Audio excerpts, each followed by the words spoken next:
think James Lindsay may think that he's found himself on his own at the moment, beset on all sides with his notion of a woke right. Well, let me see if I can succeed where James has failed. Because people are just dismissive, you see. Because as soon as you touch on to Gnosticism, i.e. New Age bullshit, mysticism, witchcraft, people say, oh, you're insane, goodbye. Okay, if you want to hide something big, you hide it behind a mystique. You make it a cult. So when people talk about it, other people say, you're insane. So nobody ever gets to the truth of it.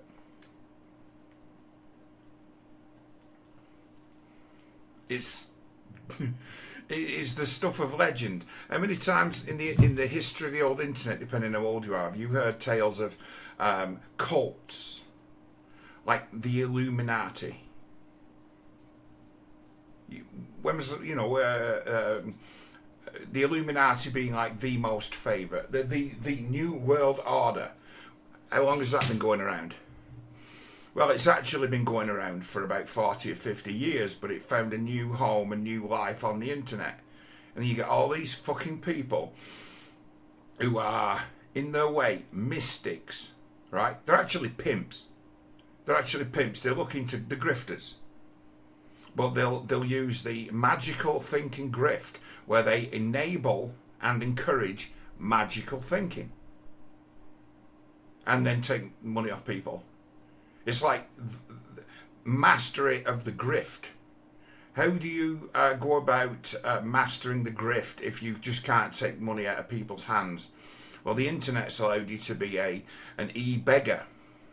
Someone who can put out an audio-visual product and create in essence, following, as if you're a priest, and you create yourself a pulpit, and you create yourself a church, and you create yourself a ministry.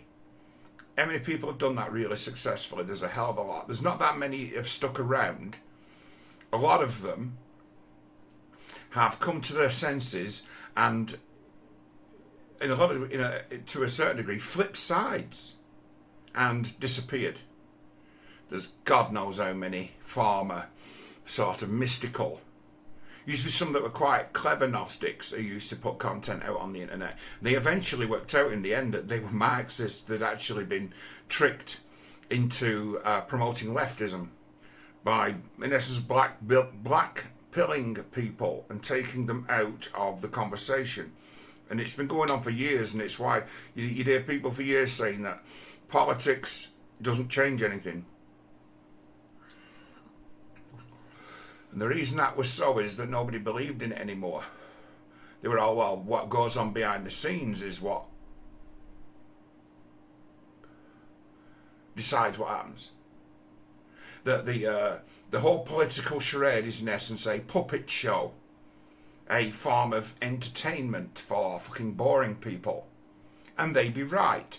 And it's because so many people had checked out. Now, what happened with like Donald Trump is that Donald Trump's shit. It's like, I remember when Donald Trump first announced that he was going to be running for president. I knew beforehand he was going to be running for president. How did I know? It came to me in a dream that he was going to run for president. Because at that time I was 1 foot in and 1 foot out of this magical, mystical understanding of the world. And if you start looking for signs and symbols and symmetry and things like that, you will start to find it. It's like the more intelligent you are, the better your pattern recognition, the more trapped you can be in a world of make-believe and magic. Where magical thinking rules. And then you kind of understand your opponents as being other magicians. That you're actually at war with other magicians.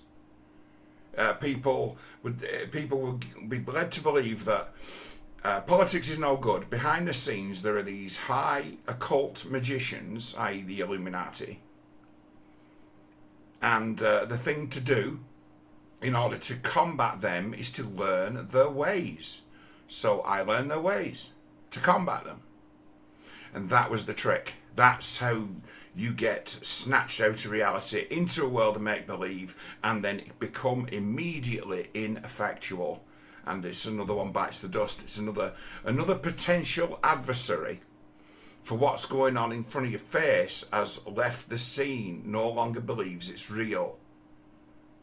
So I've seen these people rise and fall. There's one or two of them still around, isn't there? And David Hancock is still bullshitting people and taking money off them every week predicting that something big is going to happen next week, that aliens are going to show themselves next week, that the world's going to end next week, that's the sort of game they play. It's always next week, it's always next year, it's always in 2012 there's going to be a lot of big changes.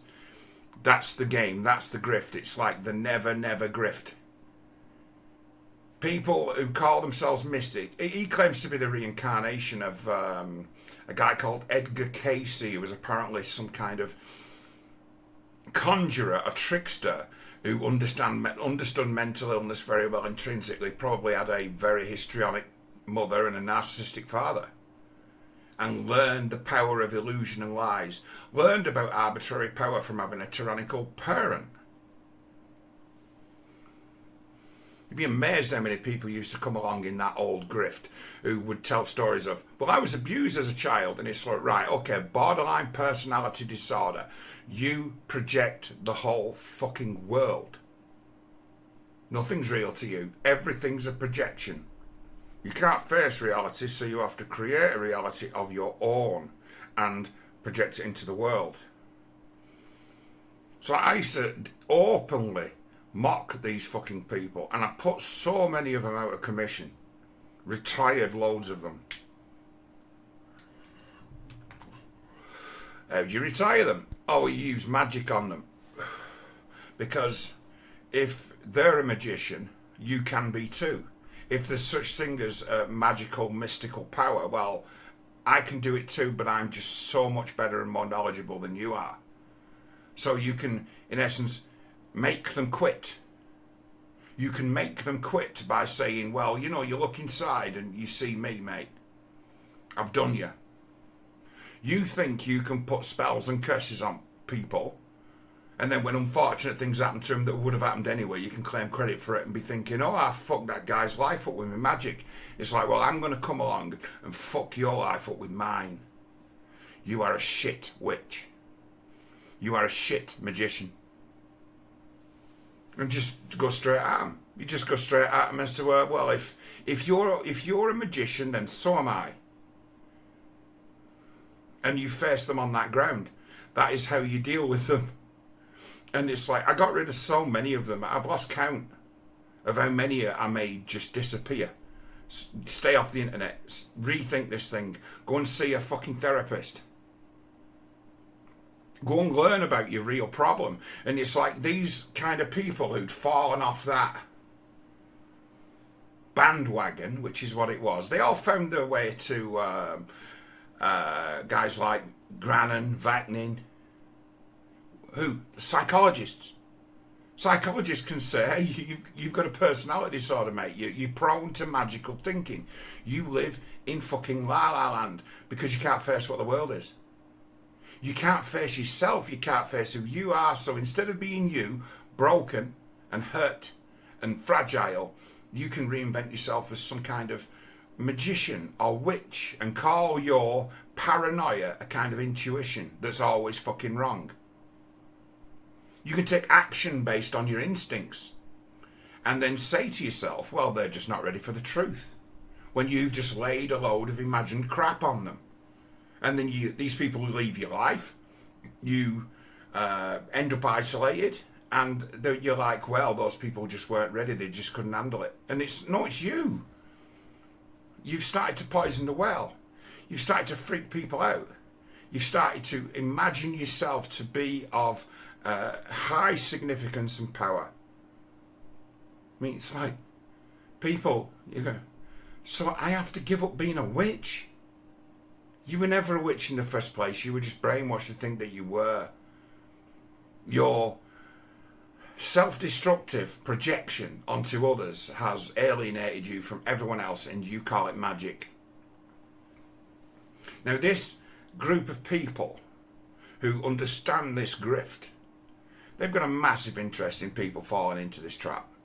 A massive interest, because it makes them so they become people. No matter how wise they are, you're immediately going to turn that video off when they get into talking. Doesn't matter how good their insight is, doesn't matter how good they are at analysing things, doesn't matter how good their memory is, doesn't matter how good they are at speaking, you're just going to switch off. And while you're switching the little guy off, the big guy who's playing the same game, he gets to carry on with whatever his grift is, and he gets to just call it magic. He's the high magician. All of these systems are in fact pyramid schemes designed so someone like me who knows it's a fucking con can come along and just hijack it right at the top. Gnostics know how to hijack structures built on magical thinking. Hijack them. Just come along and hijack them by saying, well, today's the day, kid. Your reinforcements have arrived. I'm here to replace you. I'm here to be your master.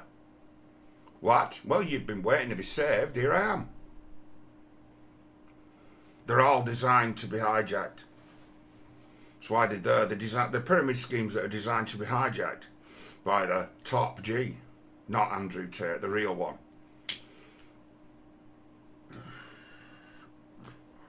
It's a problem with his mystic, Iggy Semmelweis. He hasn't had the final lessons. There's a few of them who are pretty good at this bullshit charade, but they haven't had the final lessons. And the final lessons teach you, you've been a bad boy, and you better start undoing some of this damage you've done. You find out who you work for. The fundamental of it be something that Tolkien tried to teach people in that Lord of the Rings when Gandalf's on that bridge against that, what do they call him? Balrog. Now, Balrog is like the same class of being as Gandalf, but he's long since twisted and corrupted. But a powerful ancient being. Gandalf's a powerful ancient being as well. And when he throws down on that Balrog and he gives it that you shall not pass, he proclaims who he is. It's like, I was created by the same God as you, but God sent me. I've got power over you. I can stop you in the name of your creator. Now, if you understand that human beings have all got the same kind of emotions and all react to stimuli in the same way, you know that lesson. Good psychologist is about an inch away from being a great con man. He's just decided not to be that. Decided to actually help and teach as opposed to enslave and abuse. It's like, this is big stuff. It's like, I've seen these grifters turn people into crackpots. I've been out with a real rough crowd I used to go out with. A mate of mine was going out with one of these women who had all these crazy middle-aged women mates. And I used to look at them. One of them was, actually, she was a fucking mess. A nasty piece of work. She weren't stupid. But she had this sort of minion who used to walk around with her who could barely fucking manage a sentence on her own, who couldn't go anywhere or do anything without her mate. And I'm like, what's the score with her? Well, on further investigation, it turns out that she's been like passed around and probably fucked 1,000 times by every fucking swinging dick within 10 miles of here. But now she's a acolyte to this witch. And it's like, you look on her arm and she's got one of them scruffy OTO tattoos. OTO? Yeah, she'd be a disciple of Aleister Crowley. And what was she? Well, she was a really aging and unappealing nymphomaniac. I met her son once and he was as meek as a lamb, and then something like 6 weeks later he went down for a murder. And it was absolutely no surprise to me that that's how things ended up for him, when his mother, who'd long since abandoned him, couldn't control him anymore, had fucked him up rotten as to where he couldn't handle himself at all. In the presence of me at 6'3", and in the circle of people I met him in, known as someone who, you don't mess with him. Why? Because you can't really lie to the guy. He's going to see right through it, because he knows who we are. So he won't say a boo to a goose to me, but 6 weeks later he was going down for murder. So it's like, these people are fucking dangerous. They're really dangerous. And I've seen their internet counterparts. They call it magic. They call it something different. It would be being a pervert. It would be having exotic addictions to fucking dick. And in some regards, pussy. As to how many of these guys who used to sell themselves off as Gnostics, magicians, sorcerers, was it a game to just get in people's knickers? Oh, a great deal of them. Oh, I'm a magic man. I can tell you your future. And you're so gullible, I can endlessly stroke your ego. Because I know that you need that. Why? Because when I, in the first instance, let it be known to you that I'm a magician, your eyes lit up instead of saying, no fucking thank you. You've got them. Like that. You own them. You can say what you want and they'll fucking believe you. And it's like, these occult networks were set up by the founders, like in the case of Crowley, to get access to a lot of anal sex. That's what it was about. I need to unblock your chakras. How do we manage that? Bend over. That's what it was about. It was about them not wanting to pay for prostitutes anymore. Aleister Crowley learned his craft from the whores and the pimps that he used to do business with. And then he just called it something different. He called it magic. So it's like, what have we got breaking out here in the world at present? We've got a death and sex cult, which poisons the well for the left. And we've got this emerging like Tate thing. These top G brother guys who are raising a new generation of pimps. It's like their minions are going to be far more dangerous than they are, because their minions won't do their won't mouth off in public about what they're up to. They'll remain under the radar. It's like what that guy's unleashed. And what are these guys? Where do they place themselves on the political spectrum? Well, of course they place themselves on the right. Why? Because the right are the most gullible. The people who believe in right and wrong, the people who've got, in essence, I hold certain values, whereas the people on the left tend to hold certain beliefs, and they jive with my values. Everybody knows what the right-wing spiel is. You talk about family, you talk about strong marriages, you talk about hard work, and it's like this is an old version of woke. It's the old version of woke that didn't work for everybody and created the modern sex cult leftist. Because everybody had that dream of the home and the car and the kids and the dog, and it didn't work out for them. They were led on a bum steer. It didn't work for them. They joined the happy conservative cult, and it didn't work for them.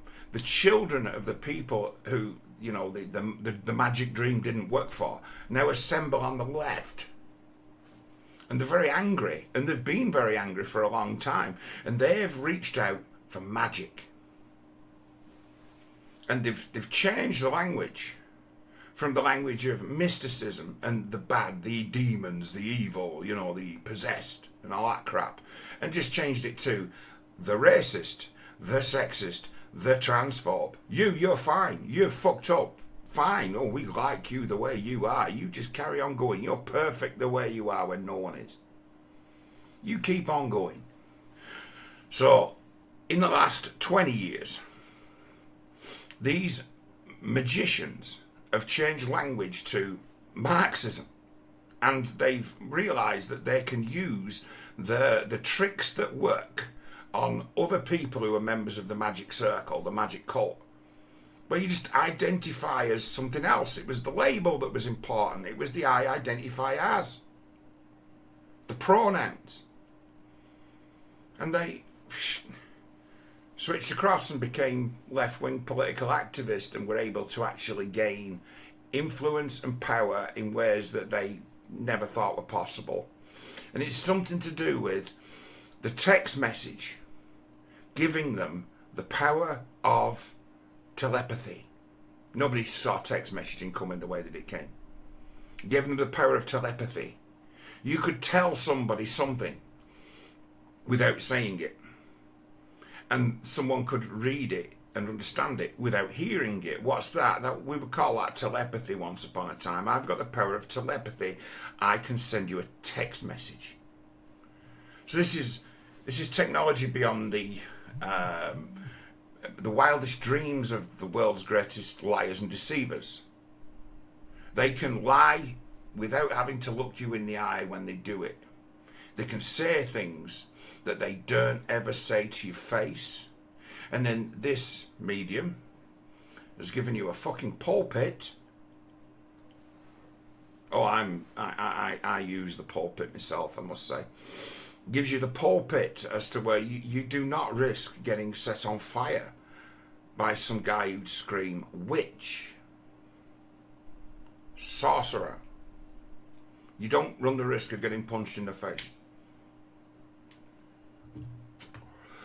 These forces migrated into the political sphere and pushed up the identity politics, because woke, before it was woke, used to mean awake. And awake was, do you know that the world is controlled by magicians? That was what woke was. That's what awake was. Do you understand that magic is real? That's what the original I'm woke or awake was. I know that there are powers that we can't see beyond our imagination that are actually controlling things. It's kind of learned helplessness, but a big deal. They seamlessly moved into the world of identity politics. Now, it's like, how do you make this work? Well, you have to create an outgroup. So who's the outgroup now? White men? TERFs have joined the outgroup now.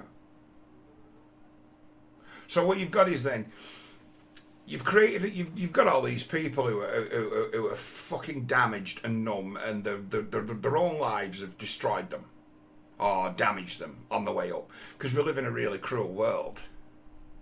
Now, instead of these people facing the fact that, you know, you weren't looked after so well when you were a kid, and maybe you've fallen into the hands of some adults who should never have been anywhere near children. Now, that can happen in 1,000 different ways. That can happen from letting your kids of 5 and 6 watch a movie rated 18. That can happen. We can, in essence, cause a kind of fracture or split. That's using the language of mysticism, but we know what it means. You can traumatize somebody, shock them, make it so they always remember and have moments in their lives they can never forget or unlearn or unexperience or unfeel. That's why in the past, or in the present even, people who want to control people tend to hand out the psychedelic drugs. Let's mark the occasion, shall we? In the same way as we have a drink and a toast to mark the occasion. Let's have some LSD. Make it a day to remember. This is what we're on about when we talk about, say, getting on from Gnosticism and its place in Marxism and its creation of the woke right. People on the right are just as fucked up emotionally and mentally as people on the left. But the left have created an outgroup to be the enemy that they can point to and say, see, we were right all along. Look how these people talk. Look how these people behave. Using you as the right-wing guy as a kind of poster boy for them. You're working for them for free. If you adopt an ideology, let's say, that claims an identity other than your own name, so you call yourself a white man, you've done exactly what they wanted you to do. They've played you like a fiddle. You are a fucking marionette of the magicians, of the chaos magicians of the left. No better day for those guys. There was no better day than when the likes of someone I used to go in hard on, but I don't bother with him anymore because I don't see him as relevant anymore. I got nothing against him, but I don't see there's any way of fucking redeeming him into something useful. Millennial woes. The day when he went from being, I'm terribly depressed and mentally ill, to I'm a white nationalist. We need a white ethno-state. It's like, you've done exactly what you've been trained to do by the left. You've created an opposite camp. You've put the same magical thinking and insanity into the other side. You've poisoned the opposition. You've been created. You are controlled opposition. Why are you controlled opposition? Because the left aren't always being serious when they let it be known what their plans are, or else what they intend to do. Sometimes they do it just to gaslight because they're better at that. They're far better at gaslighting than the left. People say the left cannot meme, but the left can slogan, and the slogan is better technology than the meme. The mantra is better technology than the meme. Chanting something and repeating it over and over again has a calming influence on the mind. Why do you think the Buddhists do so much chanting? Fucking Buddhism's like religious Marxism.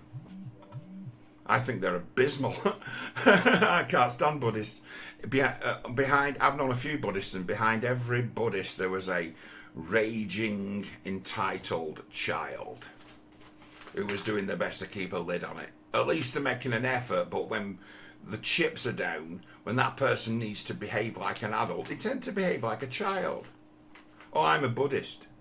And they'll talk shit like, oh, you know, the power of my mind is so strong I can walk over the hot coals. No, you fucking can't. You've just developed a tolerance to fucking pain, because that's all you're bringing yourself in your life, pain. If every moment is a battle to fucking fight against your worst urges, you're not even alive. You're at war with yourself. And, you know, look to Buddha for guidance, and it's like, nah, mate, what you need is probably a good hiding. You need a big wallop round the head to come to realise what's real and what isn't. What is a threat and what isn't a threat. An imagined threat and a real threat. Come to me with a real threat and you'll get the reaction as if it's a real threat. Come to me with an imaginary threat and it's like, nah, it's kind of an imaginary threat. Fucking witchcraft doesn't work so well on me. Someone come knocking on my window with a fucking hammer, which has happened. Not over anything I did, but it's happened. Then we see the colour of your metal. Then can you face trouble. Then can you walk into danger. They're just never tested. And when they are, they always fail.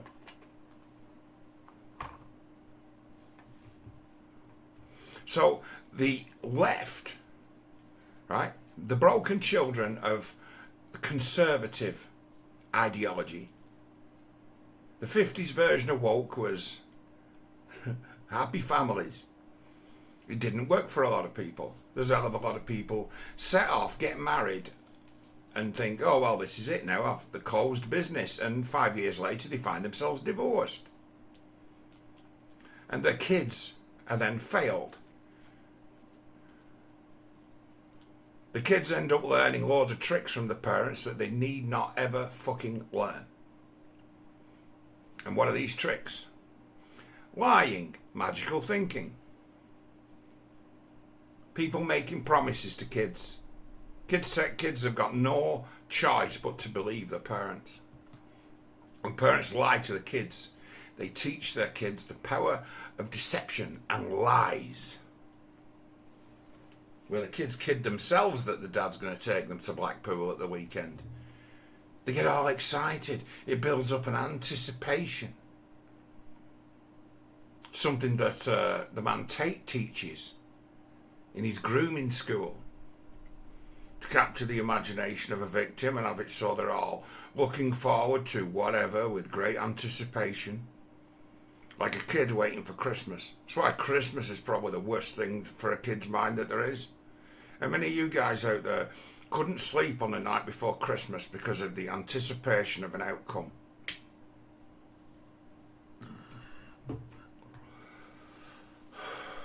Like, you carry that into adulthood and people can fucking con you left, right and centre. You just become one of the ones born every minute. It's like we talk woke right. And it's like, well, you get it, people on the right have dreams of arbitrary power and gain influence and then seek to keep it. So then they act as gatekeepers. And then what you've seen emerge, certainly on the internet, on the right wing, is a fucking clique of chancers. And what have all these people got in common? They were all formerly men of the left, who were made outcast by the rhetoric of the left, and then became the forced right. They were placed, made outcast, made pariah, and then started playing leftist tricks on the right, became gatekeepers, became collectivist, understanding that the right, with their beliefs, are far more gullible than the left. Because people on the right will take you at your word.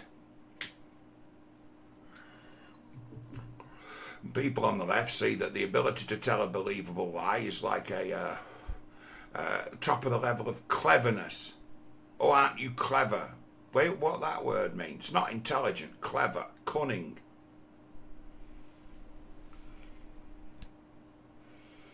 So when James points to Gnosticism,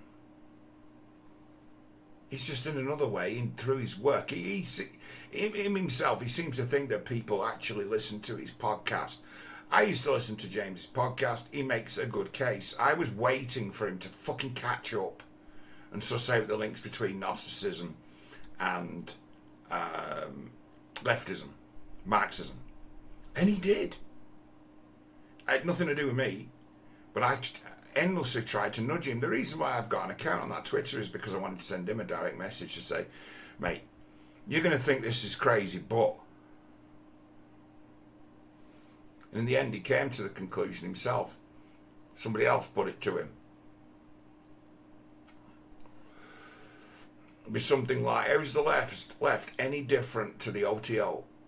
How's the left any different to a sex cult? Where we call it, where we believe each other to be magical creatures. Where it's a pyramid scheme that's designed to be controlled and hijackable at almost any level of the pyramid, but you can just walk in at the top if you're good enough. If you're the high magician, you're the one they've been waiting for. You are the Messiah. Turn up, proclaim yourself the Messiah, and it's a matter of, oh my God, we've been waiting for you. The pyramid has no capstone. In all of these cults, there's an empty chair at the top of the table for the philosopher king. One day he may return. And it's like, do you know what a damaging myth that is? People waiting to be saved. It's where in some regards, like Tate and Iggy and that, they know that. Why else do you think he masquerades as the top G? And his fucking idiot shamanic buddy calls himself the greatest hypnotist in the world.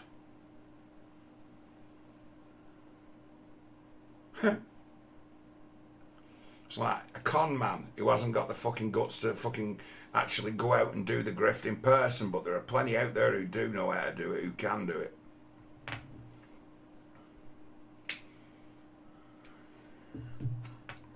Someone who excels in telling broken people what they like to hear to boost their ego and make them feel unique and special. People are unique and special, but you shouldn't need telling off some pimp that you are who wants to get into your pockets. Same way as you shouldn't be letting anyone get in your knickers by telling you all the things you want to hear.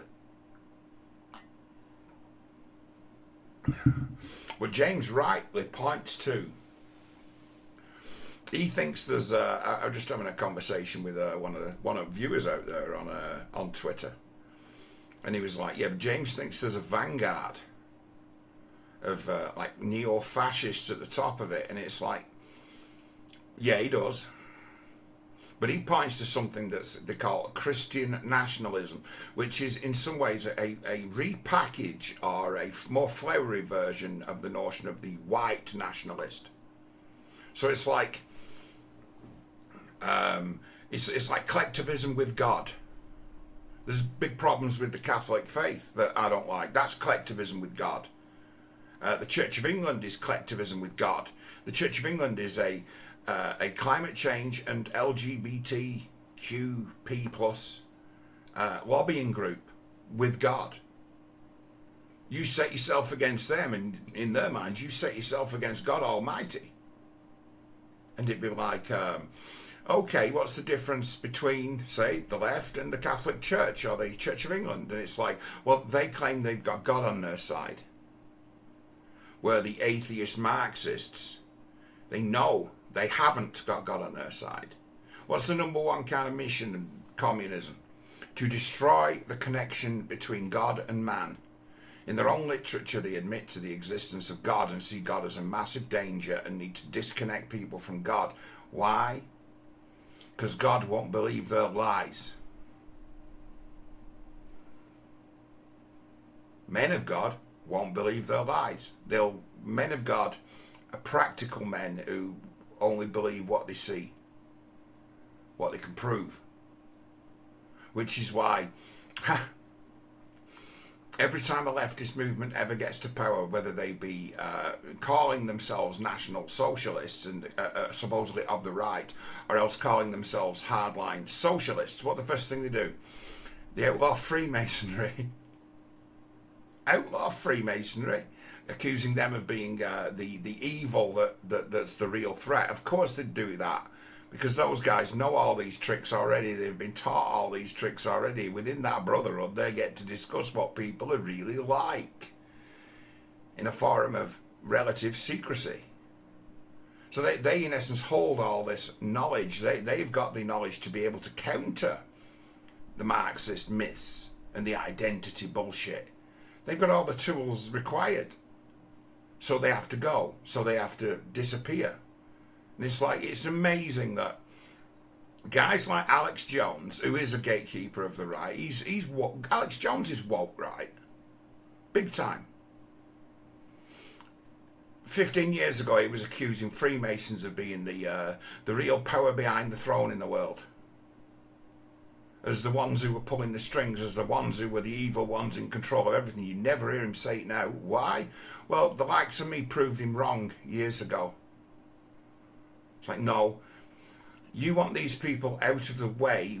What you want to do is to make it so that the current crop of Freemasons, or the last generation of Freemasons, you want to starve the Freemasons of talent. You want to make it so they can no longer recruit people. And Freemasonry and its teachings were utterly destroyed by David Icke and Alex Jones. David Icke and Alex Jones, then when the Trump thing came along, saw that they were someone had come to save them and just aligned themselves and now call themselves right-wing conservatives, where once upon a time they were talking about demons, demonic possession, reptilian shapeshifters. They were using the language of the occult. to switch people off and turn them away from enemies they can see to enemies they cannot see, that they've got no hope in the world of fighting against, only through learning the techniques of your enemy and the power of prayer. It's like, they're terrible. They're a real problem. It's like Alex Jones has been massively influential in the last 20 years. I used to listen to Alex Jones back in, once upon a time you had to download the MP3 and rip it onto a CD so you could listen to it in the car. And mostly in his 3-hour broadcasts would be adverts for, in case there's a nuclear war, you need to be prepared. You need 100 days worth of food. You need all this thing, all this Doomer, these Doomer products he was selling. And then he switched to being just supplements. And it's like, okay. But once upon a time he was selling all these Doom products. You need a fucking underground bunker. Fucking end of the world could just arrive any time. That's what he was doing. And then he was also a gold bug.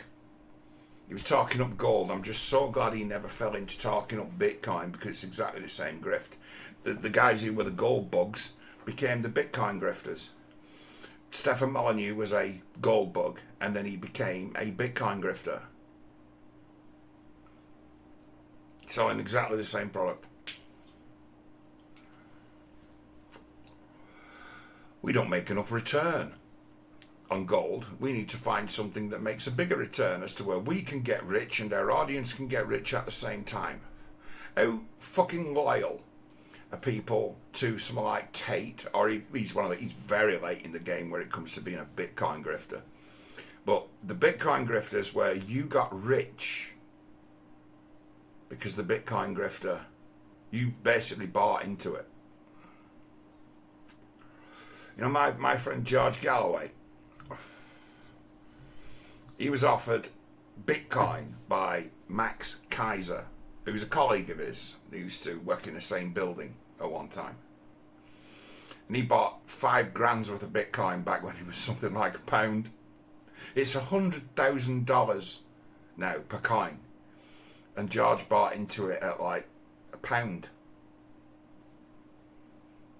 It's like, never tell me that Galloway, never ever tell me Galloway, he's wanting to be an MP because he wants to fiddle the money, he wants the wages, he wants to fiddle the expenses. It's like, he doesn't need money. I dare say he's long since sold all his Bitcoin off. But I tell you what, that initial investment he made has borne a lot of fruit. He made a lot of money out of that. And it's like, these guys on the right who bought into that as well, it's like, I've heard tale of how rich some of these right-wing, woke right, who were once upon a time shamanic, like Paul Joseph Watson. When he first came onto the scene, he was someone who'd had a UFO experience and used to talk about it. He doesn't like people ever mentioning it now, but he was someone who believed in all this mysticism, all this fucking nonsense about ghosts and goblins, because, say, he was someone who'd been visited by aliens. And now who is he? Oh, he's someone who's Judas goating the sheep on the right.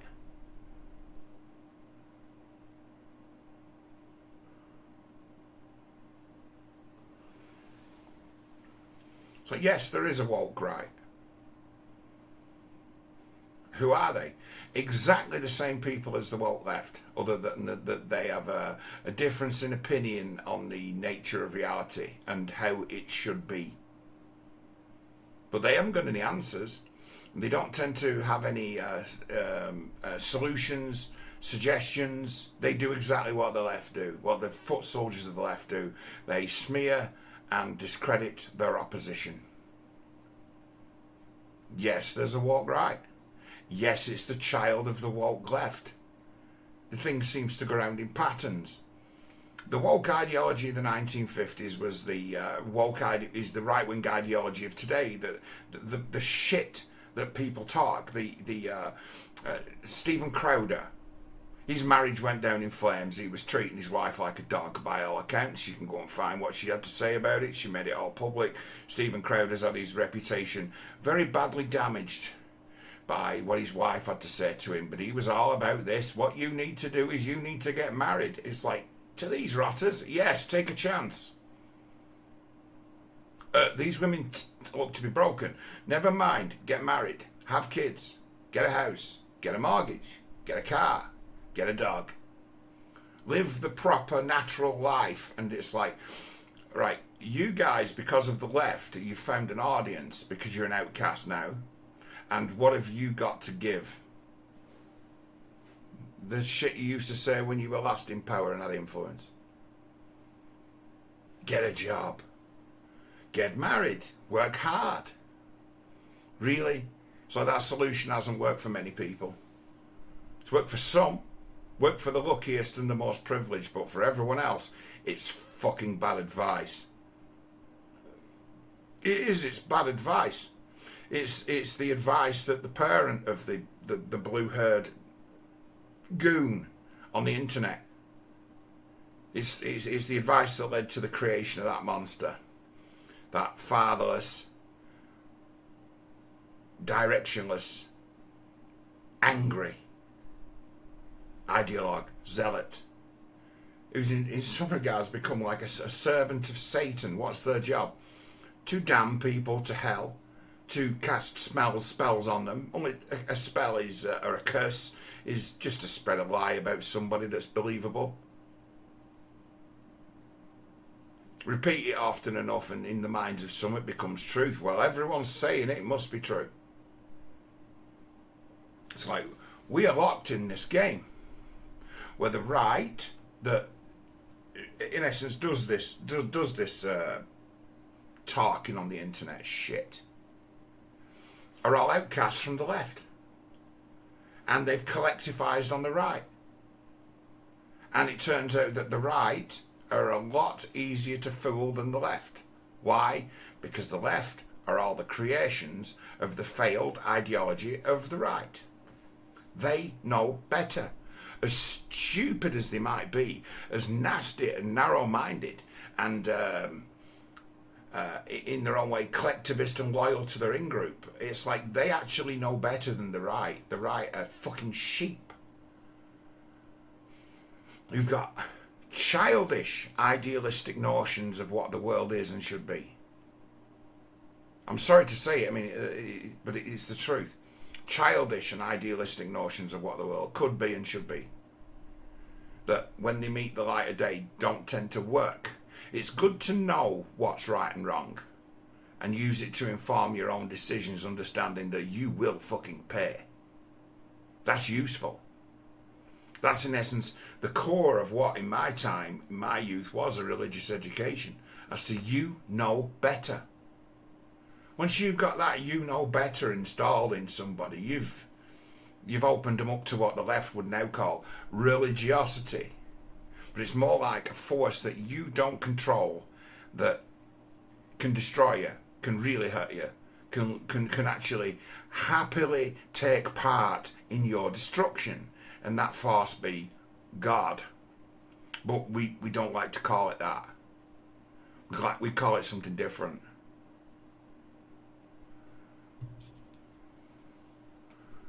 See, that's the final lesson that guys like Iggy, shit magicians, don't know. That we're all under the same God. And that God, the devil, let's put it this way, the devil is a fictional character. There is only God. And God, when you've turned your back on him, becomes the agent of your downfall, becomes the agent of your destruction. It's like, so it's important that if one wants to better themselves, would be to face one's own demons, understanding that God is trying to break through. There is a force bigger than you that decides what offends, what you remember, what you regret, what you feel guilty about. If you could choose not to feel those things, you wouldn't feel those things. So the human, the man, the woman, is not entirely in charge of their own ship. You hear people say there's no such thing as free will. You say, well, there is free will under God. There is no free will. There's free will under God. Understanding that everything you do will have a reaction, and it be inescapable. For every action there is an equal and opposite reaction. That's understanding God. So, the woke right are a reaction to the woke left.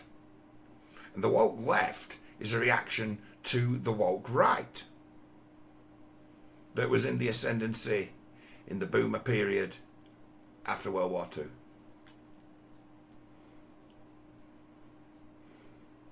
Fuck me, 200 years ago, poor people like me wouldn't have been entitled to the notion of the buy a house, have a couple of kids, get married. Someone like me would have ended up in service, like my ancestors did. They ended up in service because they didn't have anything.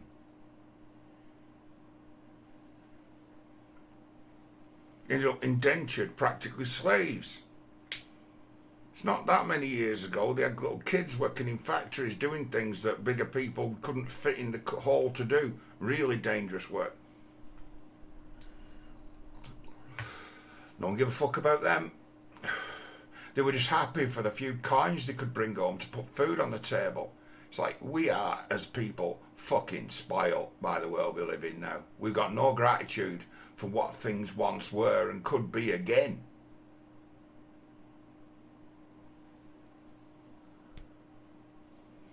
Watched Oliver the other day. I like Oliver. Every few years I'll watch the musical Oliver. Well, it's like the first scene of Oliver is food, glorious food. Please, sir, I want some more. And the second scene of it is, who wants to buy a boy for 3 guineas? Who wants to buy a boy?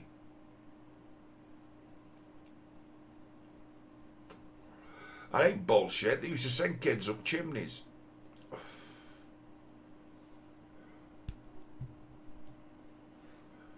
Me, 200 years ago, I'd have been just packed off straight into the Navy. Packed off straight, probably not the Navy, too big for the bunks. Packed off straight into an army, into a foreign war. That's where I'd have ended up. Or maybe down a coal mine, if I knew someone who already worked there. There were the lives we had to look forward to. Stone quarrying. Women having a job as a bottle washer. And that'd be literally what the job was. A bottle washer. Back in the days we were really used to recycle, when people used to return the bottles when they were empty and they'd be filled again. Someone out there had the job of a bottle washer, and how much do you think that job paid? Probably enough to keep you in food and lodging, and that's all.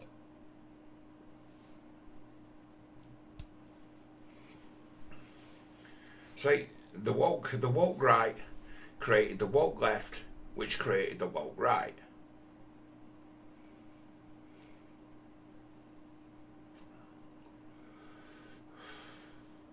The workings of the system that were only available to a few through the printing press, through movies, through the internet especially, people who had no real right to understand the intricacies and ins and outs of reality came to learn them.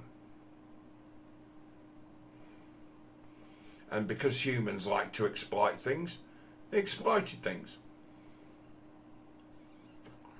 I do not exploit, nor have I, in a very, very long time, exploited my knowledge of human beings, to take the money off them. I wouldn't say that was true when I was a salesman, but it's true now. It's not always been true. I basically learned how to use that. The only correct use of my power was for good. Why? Because I couldn't handle the punishment anymore. I surrendered to the big guy and went, okay, hands up, right, are we on the same side now, or what? And it's like, yes, we're on the same side now. I'm going to stop haunting you. I'm going to free you of the worst of your problems. You're still going to have a few. Not fixing that dicky ticker.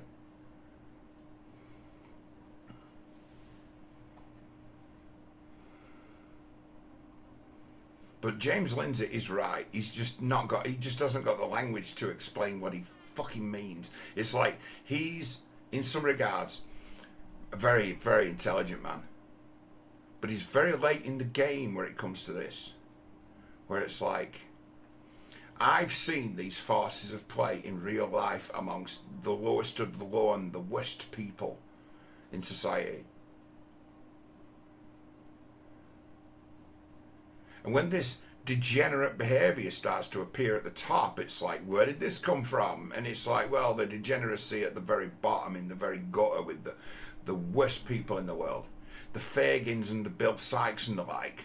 Well, it's like those who were this kind of technology was alien to, looked upon it and said, isn't that interesting? We need to learn these skills from the lowest of the low, from the thieves and the murderers and the pimps and the killers and the slavers. And we put it to use. Which is exactly what Marx did. Let's play on the fears and vulnerabilities of the people in order to get them to see the world as we do. And what did it get them? It usually brought them an early death, an early grave. This is what he's pointing to. I see it on the left as to where the left looks at the right as it's emerged and sees shadows of 1930s Germany, and they are right. It does. They're right. From a certain point of view, it's like a cycle's repeating itself, and it's like, well, I point to a different cycle. But it's the same wetware, the same broken people who can be dragged along, Judas goated. See, that's the thing that James is, I think, trying to demonstrate or say, but it's like he's not grounded in it.